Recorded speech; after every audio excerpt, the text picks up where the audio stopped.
38명이 숨지고 10명이 다친 이천 물류창고 화재 원인을 밝히기 위한 조사가 계속되고 있습니다. 건물 바닥에 잔해물이 많아서 어제 1차 감식은 발굴 위주 작업으로 이뤄졌는데 잠시 뒤인 오전 10시 반부터는 경찰과 소방의 2차 합동 감식이 진행됩니다. 네, 현장에 나가 있는 취재기자 연결합니다. 김다연 기자.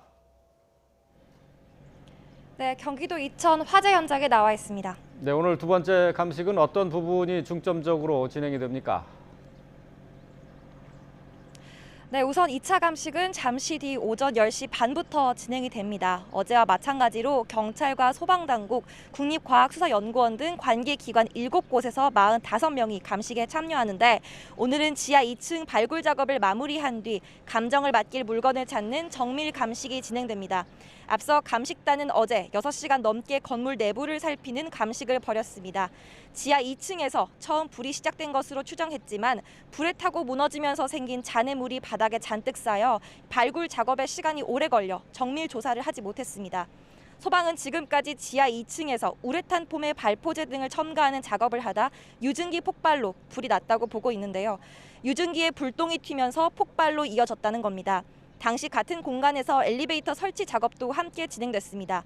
용접 불똥, 담배꽁초, 전선에서의 불꽃 등 여러 추정이 나오고 있는데 현장 감식에서는 유증기에 불이 붙은 원인, 그러니까 폭발을 일으킨 불씨가 무엇인지를 찾아내는, 그러니까 발화원이 뭔지 찾아내는 데 집중할 방침입니다. 네, 경찰도 수사에 속도를 내고 있죠.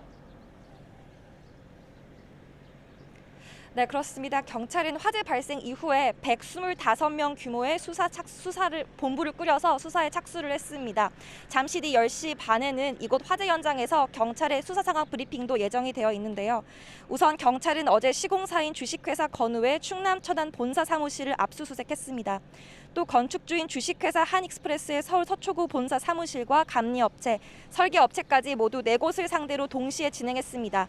설계 도면 등 관련 서류를 비교 분석해 공사가 제대로 이뤄졌는지, 안전조치 위반 사항은 없는지 등을 살펴보고 있습니다.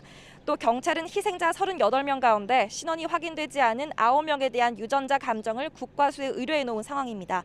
어제 감정을 의뢰했으니 이틀 정도 시간이 걸리는 걸 감안하면 이르면 내일쯤 결과가 나올 수 있습니다. 지금까지 경기도 이천 화재 현장에서 YTN 김다연입니다.